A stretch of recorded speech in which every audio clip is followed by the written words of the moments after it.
Okay, so welcome to this session of Vidsummit 2017, where we're going to hear from Roberto Blake. Now, you've had a pre-opportunity to ask some questions.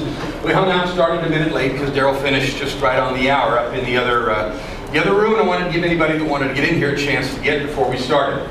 So, Roberto Blake, many of you know him, a creative entrepreneur, speaker, and YouTube certified expert.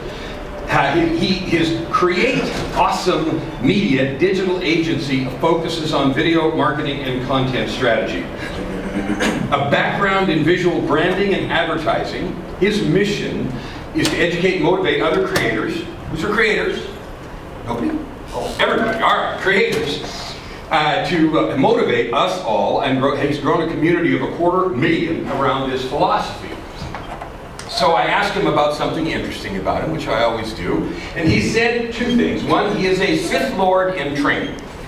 His preferred lightsaber is a single blade with, of course, the red color, like the bad, right? Only good, well, I don't know, bad, good. I guess it depends on which side of the war you're on. All depends on a point of view. Yeah, your point of view. All right. And the other thing is, he told me he has finally learned a way, and did it just the other day, to fall up the stairs. So I'm not sure if that's part of the presentation.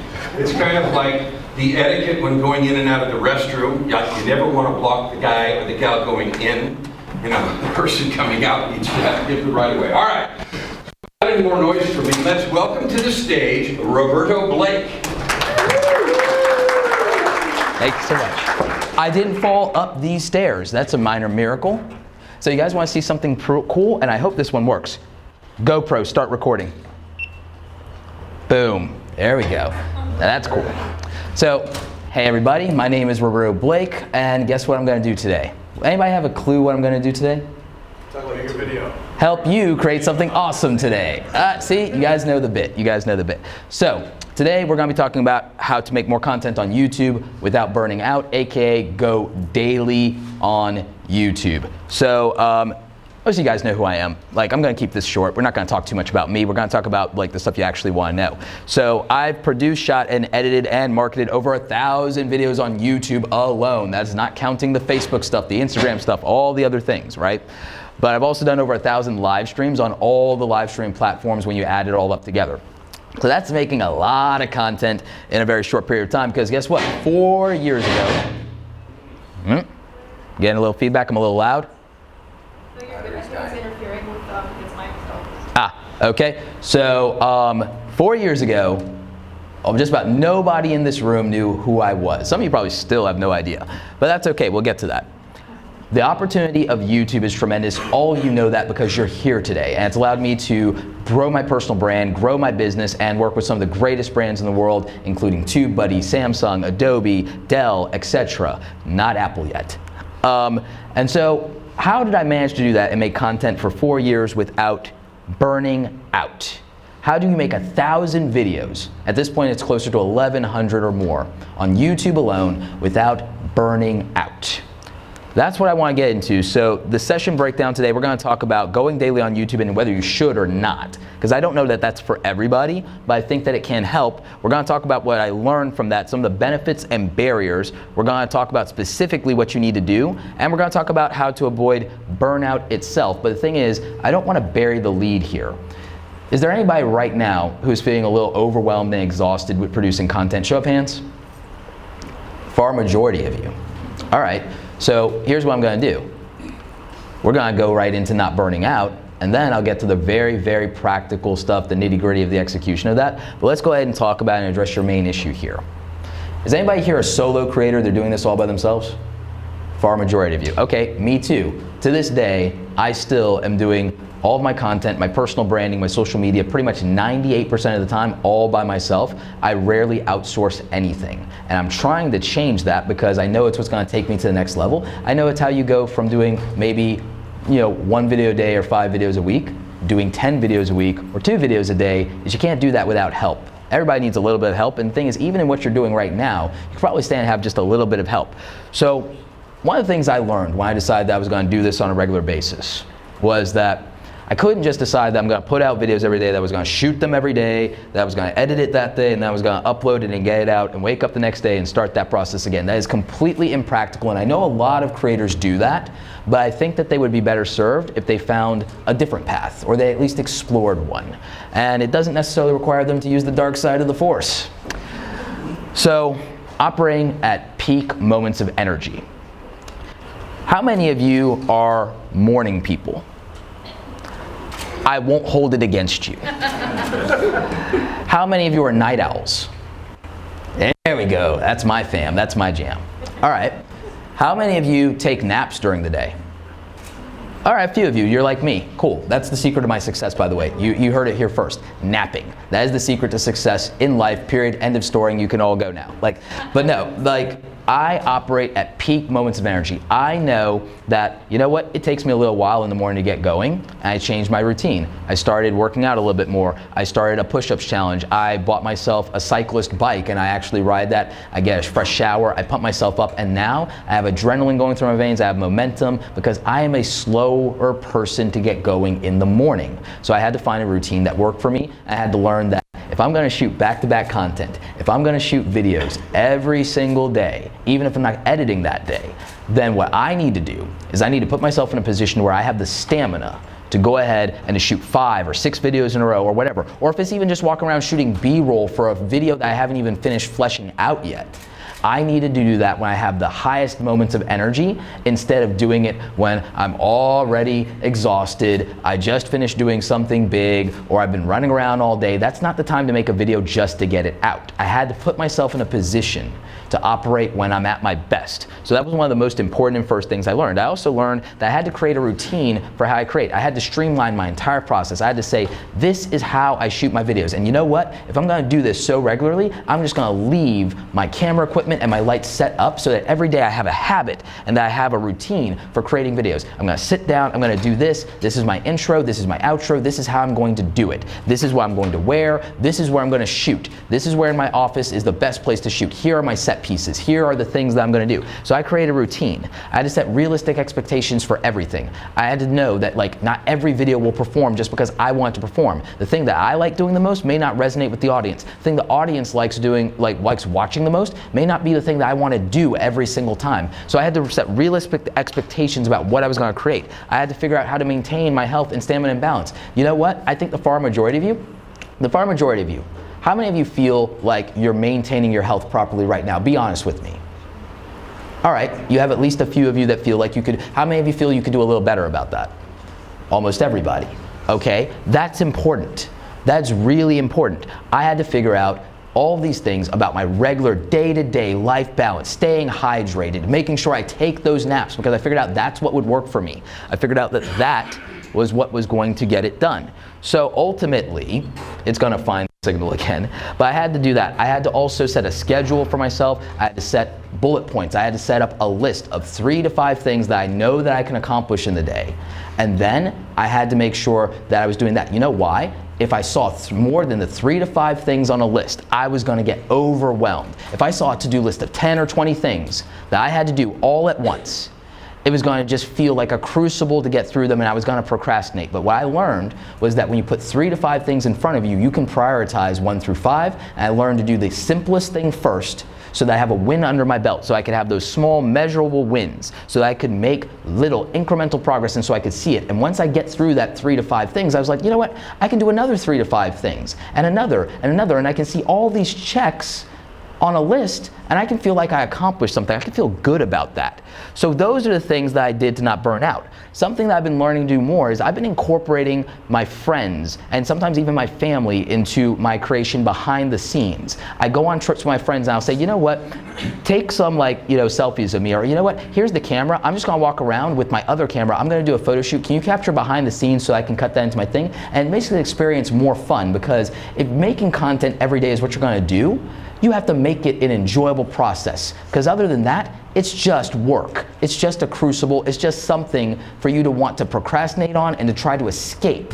And that's not what you came to YouTube to do. You didn't come to YouTube to have to run away from it like you did from whatever job you were doing in the world before that. So, that's what I want to talk about here. I want to talk about the fact that even when you're doing this content, you need to streamline it so that you're not making this a 40-hour-a-week thing, because you need to make time for positivity. You need to make time for your friends and family. You did not decide to trade one 40 or 50-hour-a-week thing for just another 40-hour or 50-a-week thing. I mean, does that make sense? Does anybody feel that way? So we're going to talk about the practicality of streamlining that progress. And again, I want to encourage you to measure all those small wins. Subscriber count, I think it's like a death trap for YouTubers, because I think they predicate their enjoyment, their happiness of doing all this stuff on their subscriber count. And the thing is, you should be looking at things that make you satisfied with what you're doing. Did I make this video a little bit better? Am I satisfied with the outcome here? Do I feel like I made a good piece of content, regardless of what anybody else says? Because you're a creator, you're a maker. Your accomplishment is not your subscribers or views that you get from a video. That is a byproduct. Your accomplishment is that you made something out of nothing. You took something from your head. You took a thought and you made a thing. And that is something that I want all of you to clap it up for yourselves for right now, because if you're doing that, you're doing something awesome. So again, make time for everything that really matters to you beyond creating your content and growing your subscribers and growing your views, and measure the small wins. Measure the win of the consistency of, you know what, I didn't think that I could put out 5 videos in a row consecutively, and I just managed to do it. I did the thing that I thought was impossible for me, my circumstances, situations. Look at that and look at progressing daily. One of my favorite YouTubers right now is John Hill, because of his amazing positivity and because of his message of progress daily. And I really think that all of us need to look at what represents daily progress for us. Now, I talked about the fact that I actually produced, edited, and marketed 3 to 4 videos, 1,000 videos in 3 to 4 years by myself. I do not recommend it without a doctor's note. I recommend that you see a psychiatrist before you sign off on that and get approval. I'm not even joking right now, because what I learned about it is that it's not for everybody. It's not necessarily the most sustainable thing in the world. And the thing is, painting myself into a corner of figuring out how to do it, I did that on purpose because I wanted to find out if this was practical. Is this practical for other creators? Is this something that you have to be a special person to do? Or is it something that if you figure out a process, that you can do it? And also, is it worth it in the first place? Has anybody considered the fact of, does anyone here think that daily videos may not be worth it? All right, great, and appreciate the honesty. It may or may not be, depending on what you expect to get out of it. Can those of you who raised your hands who said you may not think it's worth it, can you raise your hands again? This gentleman in the blue shirt, why do you think that it may not be worth it to do daily videos? Because I feel like it takes away from the things that I really care about in my life. It's like one or the other. I have to be obsessed with this one thing. I can't really go and do all the other things that I love in my life. All right, so your thing is, it's a matter of balancing the time. That if you do daily videos, it will come at the expense of something else that you want to spend time on. That's a reasonable concern. Let's see those hands again. All right? Rob. Yeah. So I did do this. I did something called Media Days back in 2006. Where I, in my early 20s, and it burnt me out. I was burnt toast at the end of the day, and psychologically, I just couldn't handle it. What do you think burnt you out about going daily when you did it? It's exhausting putting your face on camera. You're smiling, you're doing everything. It's just an exhausting. It was exhausting because you weren't always in a good mood, but yet you had to be on camera, right? So you had to perform. Yep. The idea of having to perform and trot yourself out in front of the camera every day, that became a crucible, right? Okay, those are all valid concerns and valid points. Yes? My biggest concern is quality. If I'm focusing on all the quantity, will my quality go down? We're gonna get to that, but I'm gonna tease it a little bit. Okay. I'm gonna tease it. What if I told you there's no empirical evidence that has to be the case? That excites me, because I would love to take advantage of these benefits. It's gonna be a really interesting mind hack for you. Yes? Time to amplify it. If I'm spending all this time to make content, how do I get it out to people? Oh, we're gonna get to that. See, those two things are fun for me. That's fun. But let's really quickly run through some of the benefits. And you can see it here on the screen, but what I'm gonna do is I'm gonna tell you what the benefits were from my quote unquote experiment of doing this for 2.5 years straight, and now I'm semi-daily now, and I'll get to that. But the benefits to me were this. It did end up ultimately helping my views and subscribers, and it did ultimately trigger the algorithm in some very interesting ways for me. But more importantly, by painting myself into the corner of, oh, I'm gonna commit and I'm gonna do daily, I then was forced to figure out a process for making that efficient because I was not going to spend 50 hours a week on this. It wasn't gonna happen. I was gonna figure out a way to do it in the least amount of time possible without sacrificing the threshold of acceptable quality. Pay attention to that phrase, the threshold of acceptable quality. So what I learned about it was I accelerated getting confident on camera by going daily because I was awkward as hell. I was stiff. I was like, my on-camera presence and charisma was non-existent. It was bad. Go watch the old videos. Prove me wrong. Whatever you think you're making that's bad, mine was 10 times worse, 10 times cringier. I guarantee it. You have the Roberto Blake guarantee on that. It was horrible. Okay? That being said, my editing wasn't that bad. I was always dissatisfied with it though, and to this day I probably still am dissatisfied with it because that's my neuroses.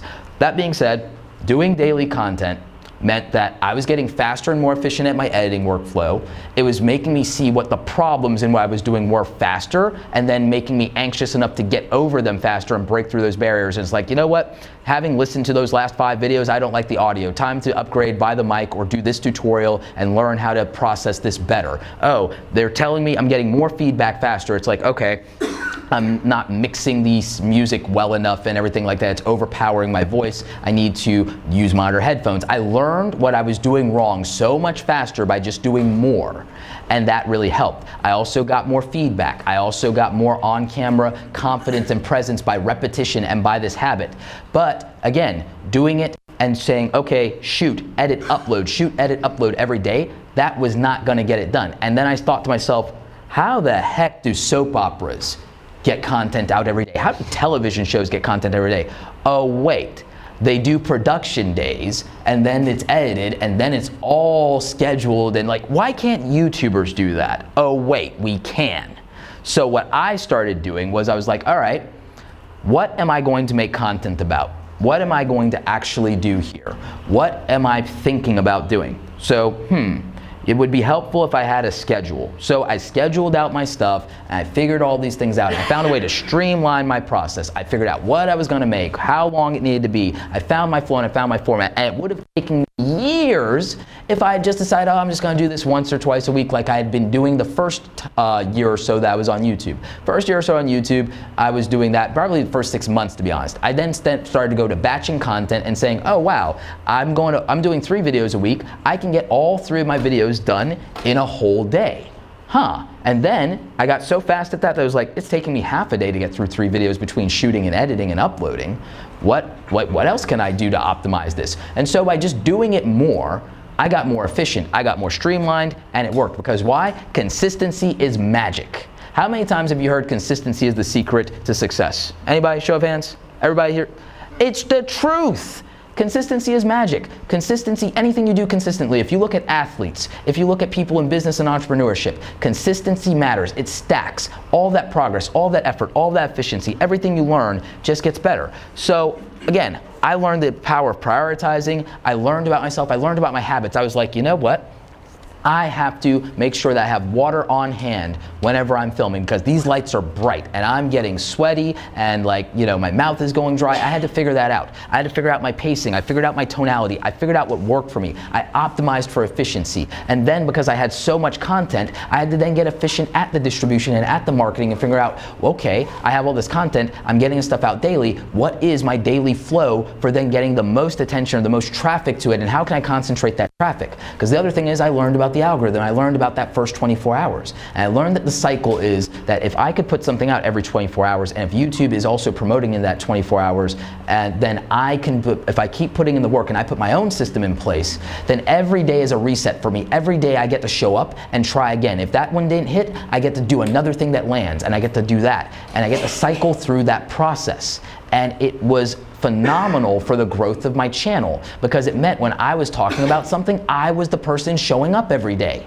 I was the thing that was consistent. I was the thing that was familiar. So even if someone had more subscribers, the thing is I was more present than them. And I was smaller, so I had the time to engage with every comment. So me being present, me being active, me being more focused than anybody else doing what I was doing made a huge difference, and that's what I learned.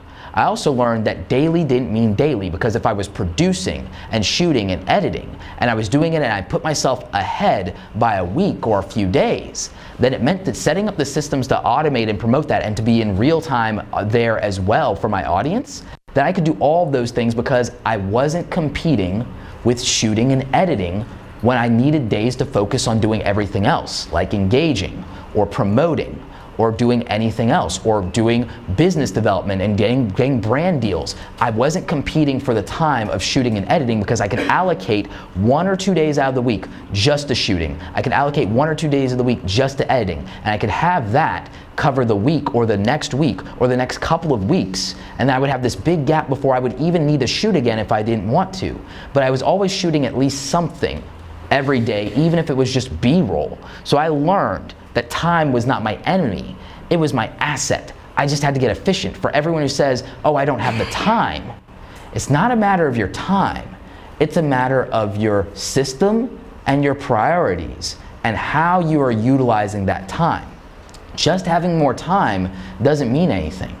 The hour that somebody else is spending on something could be equivalent to your 15 minutes of effort, or their hour, it might take you 4 to do that if you don't have the skills or if it doesn't play to your strengths.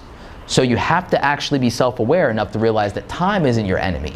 A lack of priority is your enemy. So we talked about some of the barriers to daily, and this looks very familiar. A lot of you said you don't have enough time. A lot of you said you're solo creators. A lot of you said you're worried about quality over quantity. Some of you, anybody here struggling with coming up with ideas? Is that your big barrier? Just a few people. Okay, we'll get to that.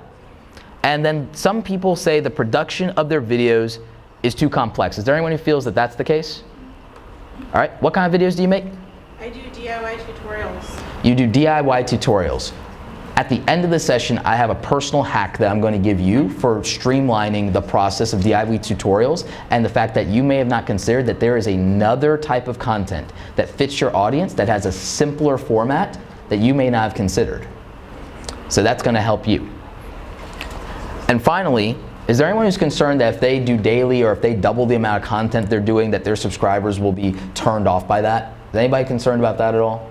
Few people? I used to be. Used to be? One of the things I'll tell you about that one is if people already like you and there's a demand, let me ask you something. Do you happen to be married? No. You're married? Basically, but yeah. Basically? All right, so you're in a committed relationship. You're in a committed relationship. Do you think that the person you're with is sick and tired of seeing you every day? I'd like to say no. You'd like to say no. See, there you go. If people like you, they like you showing up every day. If people like you, they like you showing up every day. And the person who shows up every day wins. Just ask Steve Urkel. It took 20 years, but hey, he's the guy who stuck around, so he won, right? So for those of you worried about quality over quantity, let me tell you something. Quality video comes down to the quality of the experience the video creates. Quality video is not always your production values. Even if my production values were good, it wouldn't help me at all to have beautiful drone footage and to have a $5,000 camera if my on-camera presence is trash. If I am not approachable, accessible, likable, if I'm always frowning, if I'm always yelling, unless that's the bit, then it wouldn't work. If I am fumbling through my words or I'm dragging on too long, those things are dissatisfying. So those high production values, they're not gonna cut it if the experience of interacting with me is just bad. And on the other end of that, if you have a tremendous presence, it may not always compensate for the fact that your audio sucks. Because I just can't take that in my ears, click away, I don't care. It's like, do better. Can't take it. So those things all matter, and that's why there are 2 types of quality on YouTube. You probably only thought there was 1. There is in fact 2. Objective quality, that is the technical quality of your video. That's all the production editing. That is your video quality, that is the audio quality, and that is the way that it is edited and the way that it ultimately all comes together. That is the technical, objective quality. And you know what? I see a lot of you taking pictures of that, and that's totally fine. You know what? I'm going to try and make some infographic about that for you guys. Then you have subjective quality. Subjective quality is about how you make people feel. It's subjective. I can have the best technical production values, all the beautiful 4K drone footage. I could literally copy Casey Neistat to my heart's content, and it wouldn't matter if I can't make you feel something.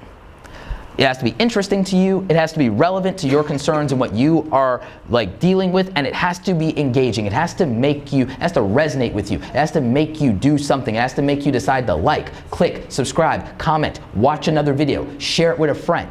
That is how things grow and how things scale. If something is not interesting to you, you won't click on it in the first place. If you click on it and it's not relevant to you, you click away. You end the session, you end the watch time. As Daryl will tell you, you kill me in the algorithm. And if it is not engaging enough with you to decide to opt in to subscribe or to buy something from me or to share it with a friend, then I'm not going to really grow that much. It will be incremental. So to, again, accomplish quality for the viewer subjectively, it has to meet all of those requirements at some level. And so, again, you can overproduce and take all the time you want and throw 40 hours of editing a single video, and if it fails to accomplish that, it probably wasted your time. It probably wasted your time because what it did was it wasted the viewer's time. They weren't interested, it wasn't relevant to them, and they're not going to engage. And if that's the case, then you might as well have just made the video for yourself. Moving on to something more lighthearted, how to go daily. So, again, what I did was I went to batch recording. I would sit down and I'm like, okay, I've already come up with 5 ideas on, let's say, like how to grow a YouTube channel. All right, so I wrote down those 5 ideas. I know what I'm gonna say. I know this information. I'm gonna sit down in front of my camera and I'm gonna batch record. And I would sit there and I would run through my ideas and I'd go ahead and I gave myself a process for that. It's like, okay, that's video number 1. Now let's do video number 2. Hit record again, video number 2, video number 3. 5 videos, meaning that in my case, because I scheduled YouTube how-to tips for Fridays on my channel, by sitting there for 1 hour, shooting 6-minute videos, which would take me 8 minutes to get through, and then I cut it down to 6, that means that 1 hour produced 1 month of content on that topic, because I shot 5 videos in a row for my Friday videos. All right. I just bought all this gear and all these cameras and all these gadgets. Time to do my product reviews. Great. I'm going to sit here and I'm going to film all the B-roll and do all of that back to back for 30 minutes because that's what that took. Okay, fine. Now I'm going to sit here and I'm going to do the talking head portion of this, and now I'm going to sit here and I'm going to record the stuff where I'm holding up the different products, and now I have all the footage I need. So that maybe takes 2 hours, but I now have produced all the footage in that 2-hour period that I need for Tech Tuesday. And so you see how I take just a few hours, and on the production part of that, because again, video is what? You shoot and produce your content. You also do all the planning and all of those things. You edit your content, you upload it, you optimize it. If you go ahead and if your thing was that you wanted to, even if you don't want to go daily, let's say you want to go weekly, 1 day can produce the entire month of weekly content. It's absolutely possible to streamline to that for your production days. And then when you want to sit down and edit this, well, my editing process is really straightforward and simple. It used to be that I wasn't being fancy and I could edit a video in 15 to 20 minutes. Now, maybe it's 45 minutes to an hour because again, I'm being a little bit fancy. But it meant that if I'm going to sit down and I'm going to spend a day on editing, and if it's going to take me anywhere from 15 minutes to an hour to edit a video, if I allocate 4 hours for editing today, well, how many videos is that? That could be a week's worth of content. And so between producing a week's worth of content in a day and editing a week's worth of content in a day, and again, I'm using the word day loosely because again, I told you how many hours that is. I technically can make this all 1 day. I can knock out a whole week in 1 day. I can translate a week of YouTube content to 1 day of production and editing. And that's it. Because I streamlined the process. I streamlined the process, and part of that was the habits of doing it daily, and it didn't happen overnight. I got fast and efficient at doing something, and I scaled it. And then I found a practical way of just doing that workflow back to back. So when I got to that point, doing daily content became relatively easy and straightforward because I was always ahead. I was never anxious. But part of that was I knew what content I wanted to do on what days of the week. I had a plan, and I said, okay, here's an idea bank. If I don't have I have an idea bank. I have all these ideas. I'll film the ideas in this subject or this category, and then when I want to release them, I'll just release them. So I shot the stuff knowing that I might release this 2 weeks from now.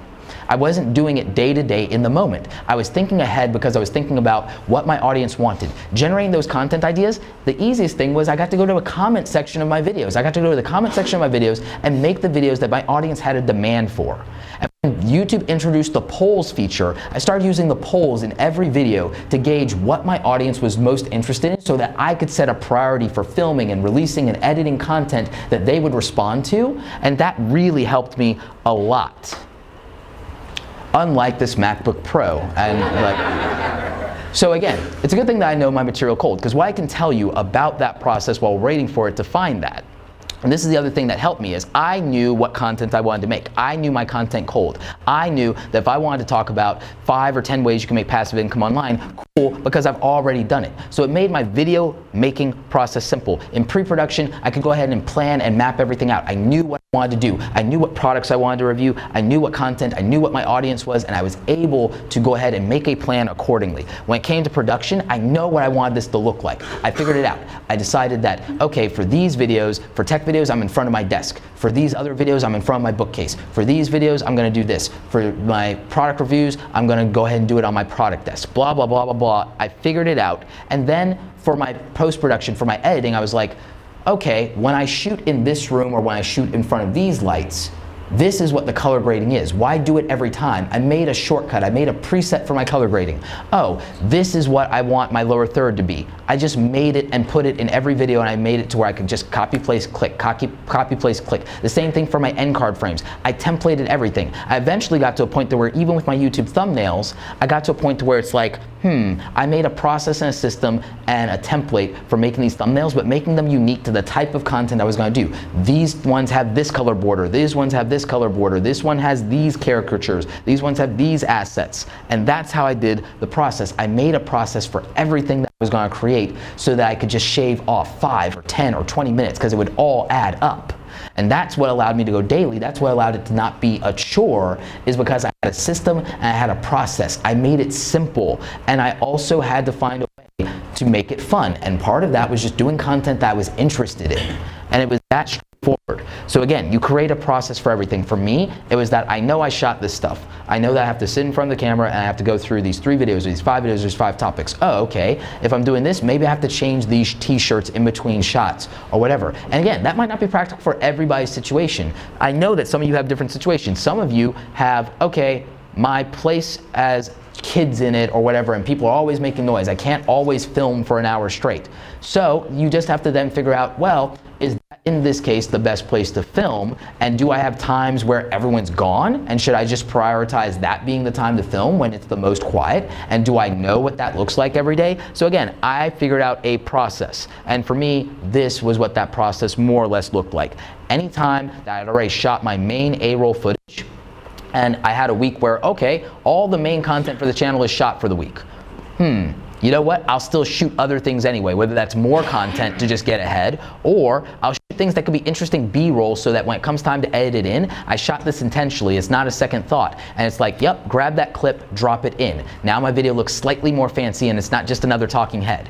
I figured these things out. I was like, oh, take photography of these things so that I can reference them. Take panning shots of these things so that when I say something I could show and tell. Just have it for later. I may not be planning to do it for a video this week. It could be a video that I plan to do a month from now, but I have this footage in place and I always can revisit it. So again, I just created those processes.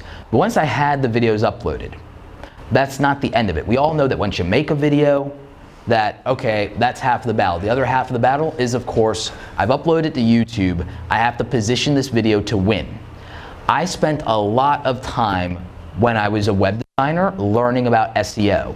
When I came to YouTube, SEO and ranking in Google was one of my overwhelming advantages. The other one being the fact that I had a previous video editing, and that because of my background in photography and graphic design, I knew how to make great visuals when it came to thumbnails.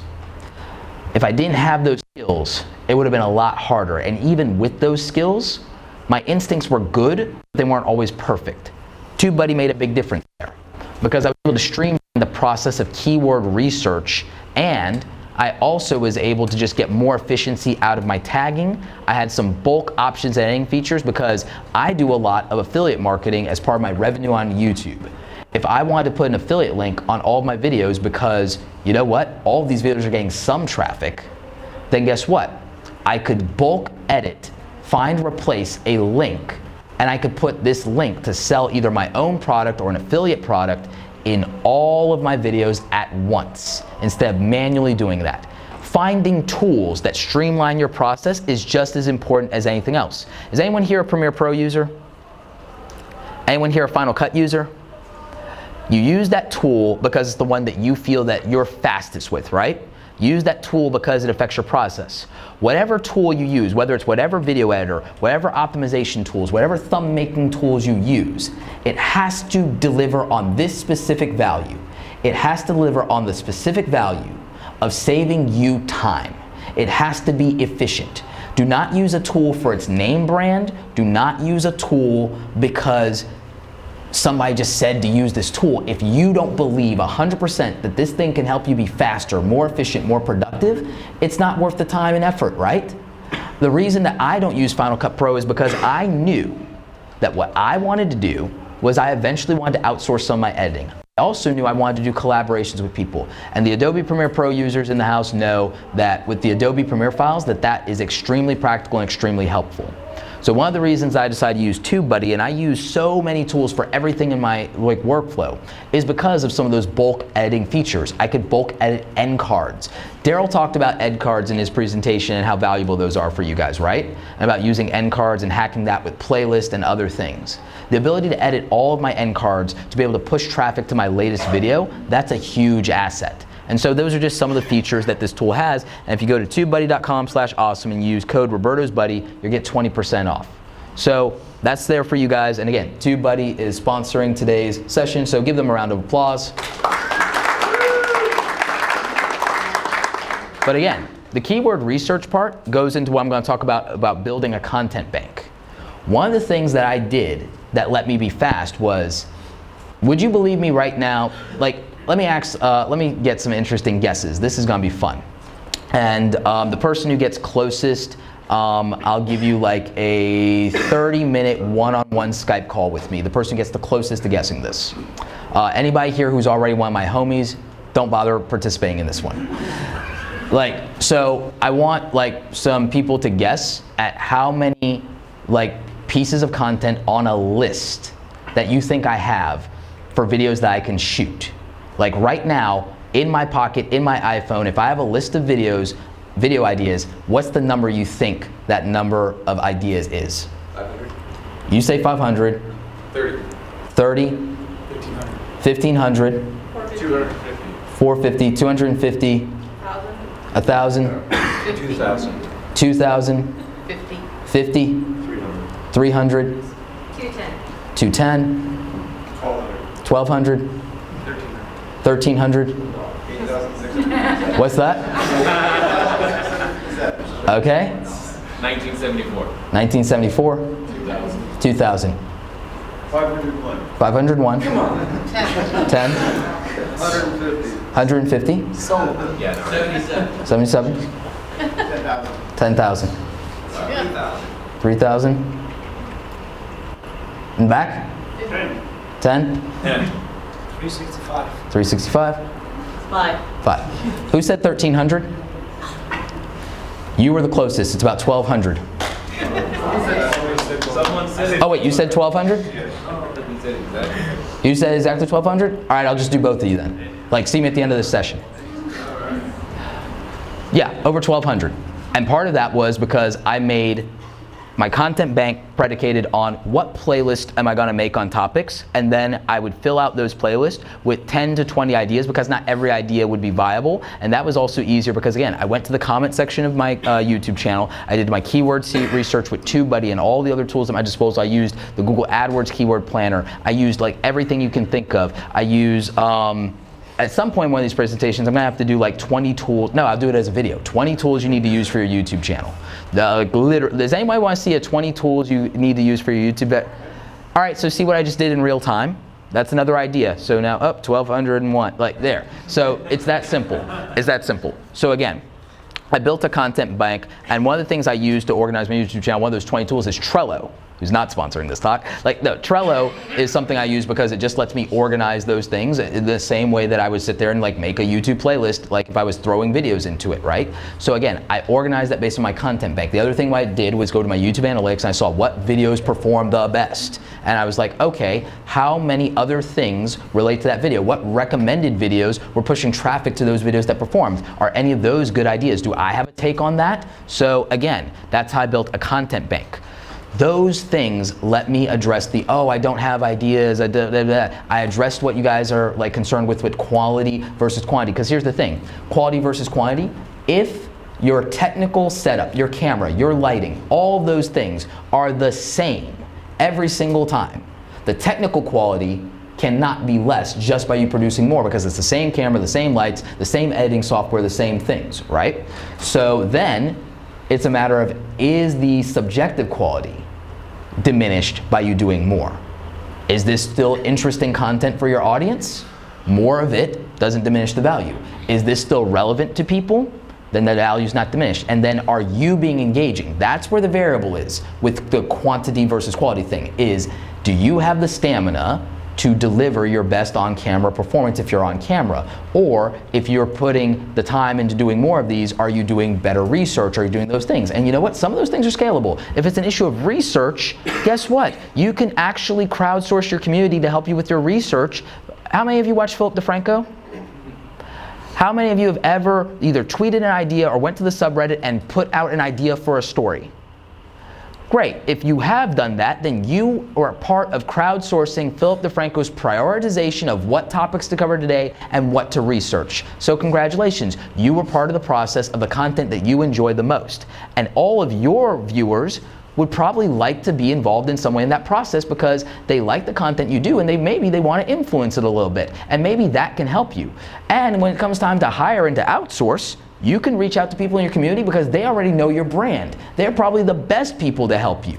So you can do this. And you know what I also learned? Working with the right gear, looking at you, Apple, like great battery life, other problems.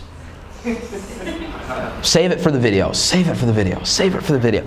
All right, but working with the right gear can streamline your process. Upgrading my gear incrementally as revenues started to come in was a huge thing. I still prioritize infrastructure investment because I can literally buy speed. I can literally buy speed. If I don't have to think about it and I know that this thing is going to get it right and it's going to shave the time out, I'd rather throw money at it. I would rather throw money at something that gives me speed than anything else.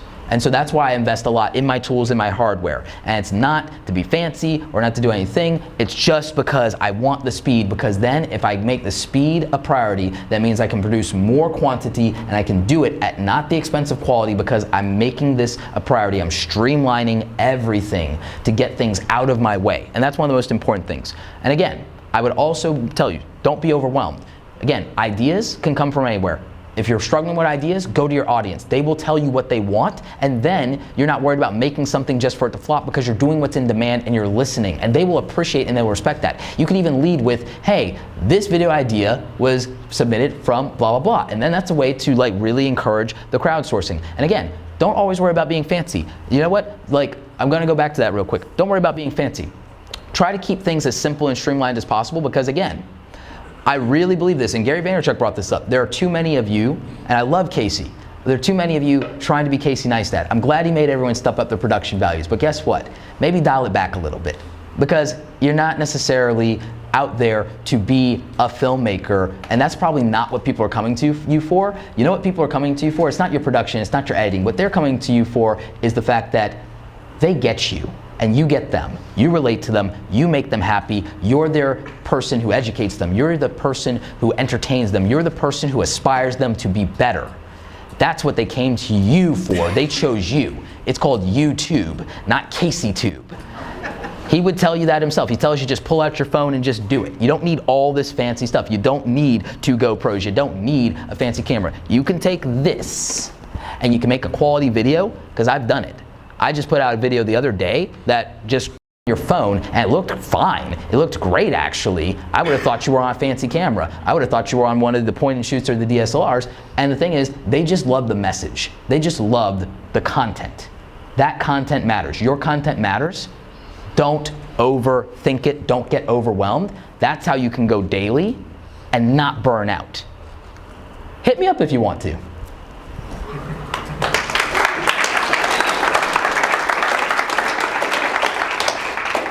So, thank you. An interesting thing, there was no 11 o'clock session scheduled here. There's no 11 o'clock session scheduled in upstairs. And I just looked on the main room, and there is big black tape over the top of the 11 o'clock session, which I think means it isn't happening. I don't know what it was, because it's got black tape on it.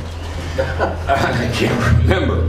So I don't have anywhere for you to go right now. And this is supposed Q&A. to end, but I'm going to ask Roberto if he's good for some Q&A. Q&A. Let's roll. Yeah, let's do it. Q&A. Q&A, because I know you have to have questions after that. When you're using TubeBuddy to choose your SEO, SEO is probably one of my weaknesses, I would say.